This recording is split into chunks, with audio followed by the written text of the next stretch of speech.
हरतालिका तीज के दिन फुलेरे का दर्शन करें। फुलेरा किस तरह से बनाया जाता है, इसी पत्ती लगाना चाहिए, कैसा फूल, हमको ये प्रश्न कल यहाँ से जाने के बाद आ चुका था सीहोर के ऑफिस में। और उसके बाद हमने पंडितों को कहा था कि एक फुलेरा तैयार कर कर रखें और उस फुलेरे का दर्शन सभी को लाइव कराएं, जिससे घर पर या मंदिर में आप शिव जी की जब आराधना करें तो उसके ऊपर फुलेरा बंधा होना चाहिए। जैसे ये शिवलिंग आपने बनाया बालू रेत का, मिट्टी का, जो शिवलिंग का निर्माण करा है, उस शिवलिंग का निर्माण करने के बाद में आपके मध्य में जब आप शिवलिंग बनाते हो घर के अंदर हॉल में या मंदिर में, तो ऊपर कोई कुंडी वगैरह लगी हो, पंखा लगा हो, उस पे से रस्सी बांध कर लेकर आकर इस फुलेरे को इस तरह से शिव जी के ऊपर लटकाया जाता है। इसको फुलेरा कहते हैं। ये भगवान शंकर का अखंड सौभाग्य देने का फुलेरा होता है, जिसको माता पार्वती जी, उमा, कात्यायनी देवियों ने इसका स्मरण किया। एक गोल होता है, गोल, चौकोर, तिरछा, जिस तरह से भी बनाना हो, पर शिव जी के ऊपर नीचे शंकर भगवान होते हैं। ये थोड़ा ऊंचा, जिससे पूजन भी आराम से हो जाए, इसको ऊंचाई की ओर लगाया जाता है, जिससे भगवान, जैसे अपन जलाधारी लगाते हैं, उसी तरह से इस फुलेरे को लगाया जाता है। तो इस फुलेरे में कहीं ना कहीं पत्तियों को भी लगाना चाहिए। माला के साथ में कोई आम की पत्ती हुई, अशोक की पत्तियां हुई, उसका भी स्मरण इसमें आता है महाराज, उसका भी स्मरण। जैसे भगवान देवाधिदेव महादेव का शिवलिंग का जब दर्शन हो गए सबको फुलेरा का, अरे जम के तो बोलो, हो गए ना। और जितने लोग आस्था पर सुन रहे हैं, जितने लोग फेसबुक यूट्यूब पर सुन रहे हैं, अगर आपके स्मरण में फुलेरा नहीं हो तो उसका दर्शन अवश्य करिएगा। शिव मंदिर में अगर जलाधारी भी लगी हुई है तो जलाधारी से फूल बांधकर नीचे की ओर लटकाना चाहिए, पर लटकाना चाहिए, फुलेरा बनाना चाहिए।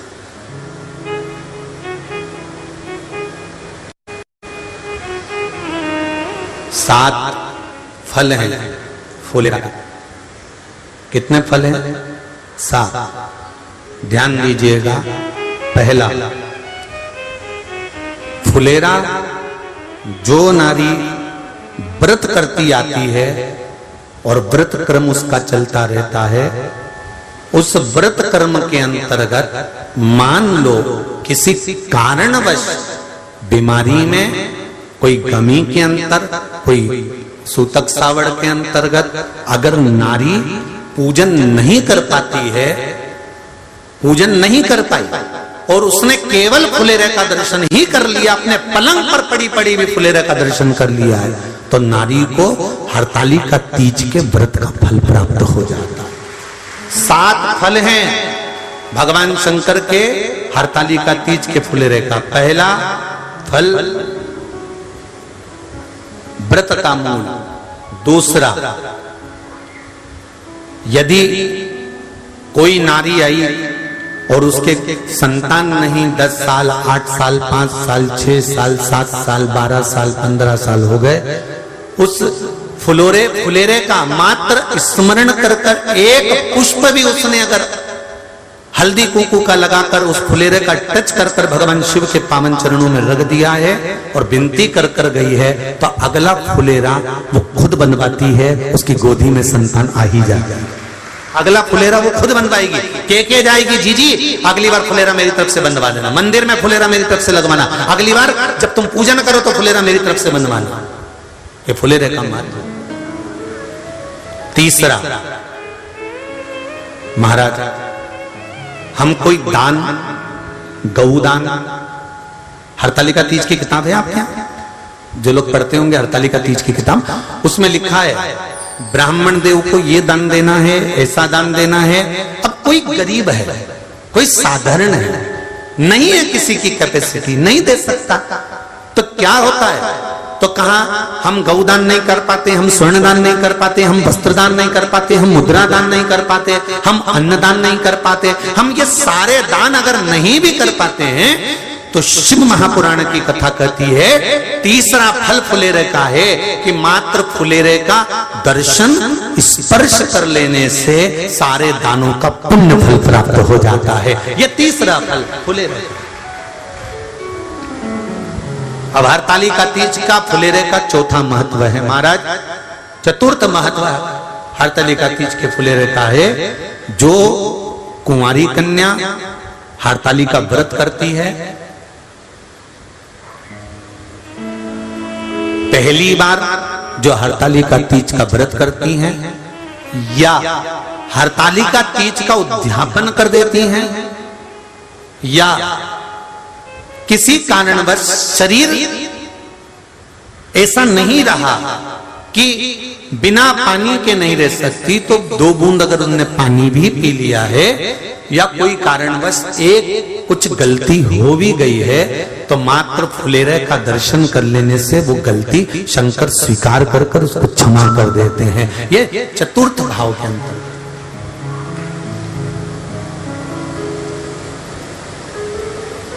फुलेरे का अगला वर्णन करा गया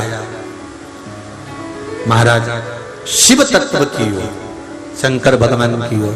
हम ना काशी जा सकते हैं, हम ना सोमनाथ जा सकते हैं, हम ना किसी स्थान पर जाकर एकांत में भगवान शंकर का स्मरण कर सकते हैं। मान लो हमें एकांत में बैठकर शिव की भक्ति करना है, किसी मंदिर में किसी देवालय में जाकर भक्ति करना है, तो फुलेरे का मात्र दर्शन करने से, पूजन स्मरण करने से उस भक्ति का फल भी हमारे खाते में आ जाता है। और फिर अगला आखिरी का जो वर्णन किया गया है वो कहा गया कि पार्वती मैया गुफा में जाकर भगवान का भजन करती थी, शिव का स्मरण करती थी और फिर अपनी सहेलियों के साथ बैठकर शंकर का स्मरण करा, जिसका फल पार्वती को मिला। तो कहा हम ना किसी गुफा में प्रवेश कर सकते हैं, ना हम किसी गुफा में या जंगल में जा सकते हैं। इस फुलेरे के नीचे शंकर भगवान की जब अर्चना करते हैं, आराधना करते हैं, हरतालिका तीज के दिन फुलेरे के नीचे हम भगवान शिव की पूजन करते हैं, तो हमारा वन में किया गया भजन का फल ही हमको प्राप्त हो जाता है। ऐसे फुलेरे का हरतालिका तीज का पूजन व्रत कुंवारी कन्या कर सकती है, शादी होने के बाद भी नारी कर सकती है। अंतिम अवस्था तक प्राण छूटे तब तक हरतालिका तीज का व्रत नहीं छोड़ना चाहिए। एक व्रत हमेशा याद रखो, एक एकादशी और एक हरतालिका। हाँ इतना जरूर है, ज़्यादा शरीर बेकार हो गया, बुढ़ापा आ गया, शरीर नहीं साथ दे रहा, तो कुछ फल खा लो, कुछ चाय दूध जूस आप लेकर कर लो। इतना भी नहीं बने, शरीर बहुत ही बेकार हो गया, तो आप एक समय फल का फलहार धारण कर लो, ठीक है। पर हरतालिका व्रत करने वाली माताएं भले उद्यापन कर दे, तो उस व्रत को थोड़ा हल्का कर लो। उद्यापन करा मतलब तुमने व्रत को हल्का कर लिया, थोड़ा हल्का कर सकते। हरतालिका तीज का जो व्रत का उद्यापन करते हैं उसमें 5 चीज रखते हैं ना, 5 कपड़े स्त्री के, 5 कपड़े पुरुष के, 5 तरह का अनाज, 5 तरह का फलहार, 5 तरह का फल। तो 5 तरह का जो फल रखाता है हरतालिका तीज के उद्यापन में, दुनिया के लोग उस 5 तरह के फल को केला गिन ले, पपीता गिन ले, मौसम्बी गिन ले और अनार गिन ले, संतरा गिन ले, सब कुछ गिन लेते हैं, पर उस 5 तरह के फल में धतूरे को नहीं गिनते। पर शिव कथा में वर्णन आता है, हरतालिका तीज के उद्यापन में लिखा हुआ है सबसे पहले 5 फल अगर गिनना है तो उसमें पहले धतूरे को गिनो, क्योंकि शंकर को वो प्रिय होता है, शंकर उसको स्वीकार कर लेता है। और धतूरा शंकर भगवान को क्यों चढ़ाया जाता है उसका प्रसंग आपको पहले भी कहा, आज फिर कहते हैं। धतूरा जब हम भगवान शंकर को समर्पित करते हैं तो हमारा कोई कार्य अटक रहा होता है, जिस कार्य को बार बार एग्जाम में बैठे हो, बार बार परेशान हो रहा है, बार बार इंटरव्यू देने जा रहे हो, नहीं हो रहा, एक बार धतूरे को हृदय से, भगवान को प्रेम से, करुणा सागर मेरे शंकर को दिल से एक बार वो धतूरा भगवान से विनती कर कर उसको चढ़ाओ तो सही, भगवान तुम्हारा कार्य सफल कर देगा। पर दिल से चढ़ाना, हृदय। हरतालिका तीज की पूजन करने वाले को चाहिए कि बालू का, मिट्टी का शिवलिंग बनाना चाहिए। फुलेरा जो बनाया गया है ऊपर शंकर जी के ऊपर लटकाने के लिए, टांगने के लिए उसके नीचे शिव, पार्वती, गणेश जी की सुंदर बालू की मूर्ति बना लेना चाहिए, पार्थिव लिंग का निर्माण कर लेना चाहिए, शिव की आराधना करना चाहिए। जो फल आपके पास में हो शंकर को समर्पित करना चाहिए, पूजन करना चाहिए, आराधना करो। सबसे पहली पूजन हरतालिका तीज की प्रदोष काल के अंतर्गत हो जाना चाहिए, शाम के समय पर। प्रयास करा करो प्रदोष काल के समय पर पहली पूजन हो जाए तो ज़्यादा अच्छा। पर लोगों की आदत रहती है कि 8 बजे तक, 8:30 बजे तक, 9 बजे तक पहली पूजन करें, फिर दूसरी आराम से, फिर तीसरी, फिर आराम से, फिर चौथी। तो ऐसा सब अपने अपने हिसाब से। पर शास्त्र रीति कहती है कि प्रदोष का जो समय होता है, प्रदोष काल जो होता है, शाम का जो समय होता है, उस समय पर हरतालिका तीज की पहली पूजन हो, जिससे आपका स्मरण चित्त शंकर भगवान में उस घड़ी, उस पल, उस क्षण में आप शिव के हो जाएं और शंकर आपका हो जाए। हाँ, अगर किसी के आने में देरी हो, कोई आ नहीं पा रहा है, बहुत देरी हो रही हो, तो हरतालिका पूजन व्रत वर्णन करता है कि शिवलिंग का निर्माण, पार्वती जी की मूर्ति का निर्माण, गणेश जी का निर्माण और फुलेरा जो बनाया हुआ है, ये प्रदोष काल के पहले बंद कर तैयार हो जाना चाहिए। प्रदोष काल के अंतर्गत फुलेरा नहीं बनना, फुलेरा पहले बन जाना चाहिए। और बहुत विशेष बात ध्यान रखिए हरतालिका तीज की, कि शंकर जी का जो अपने स्वरूप बनाया है, पाटे में, थाली में, चौकी पर, चौरंग पर जो स्वरूप बनाया है, वो पहले नहीं रखना है। पहले क्या बांधना है? फुलेरा। पहले फुलेरा बांधिए, उसके बाद उसके नीचे शंकर जी को रखिए। कई अब जो हरतालिका तीज का पूजन करते हैं तो उनके लिए हो गया, अब दूसरे के लिए भी सुन ले।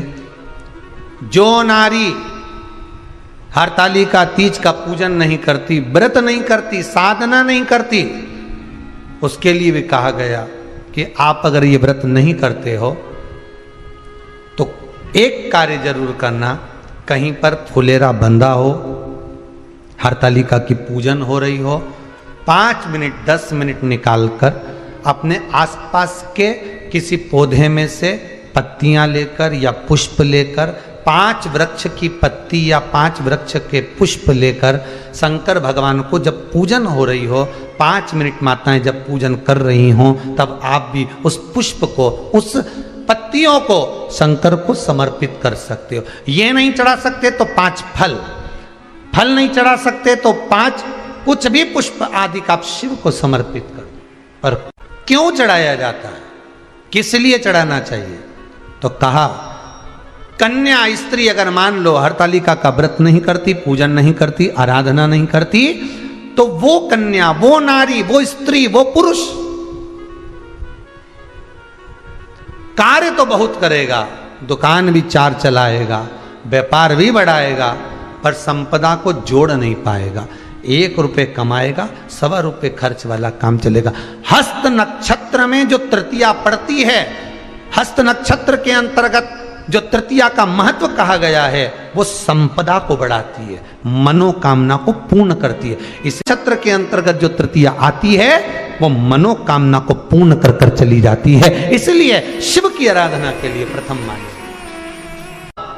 हस्त नक्षत्र में किया गया दान, हस्त नक्षत्र के अंतर्गत तृतीया के दिन किया गया पुण्य, हस्त नक्षत्र में तृतीया के दिन किया गया श्रृंगार, हस्त नक्षत्र में तृतीया के दिन करा गया अपना सुंदर सिंदूरा, भगवान का आनंद, 5 तरह के वस्त्र, 5 तरह के स्त्री के वस्त्र, पुरुष के वस्त्र, 5 तरह का फल, 5 तरह का अनाज, ब्राह्मण को बुलाकर ब्राह्मणी के साथ आप या तो ब्राह्मण से उद्यापन करवाएं या फिर आप स्वयं भी करते हैं तो शिव को समर्पित करके ब्राह्मण और ब्राह्मणी को भोजन कराकर वो भाग प्रदान करें। यही हरतालिका तीज के उद्यापन का वर्णन आता है। सुंदर भाव से हरतालिका माता आप सभी की मनोकामना पूर्ण करे। हर हर महादेव।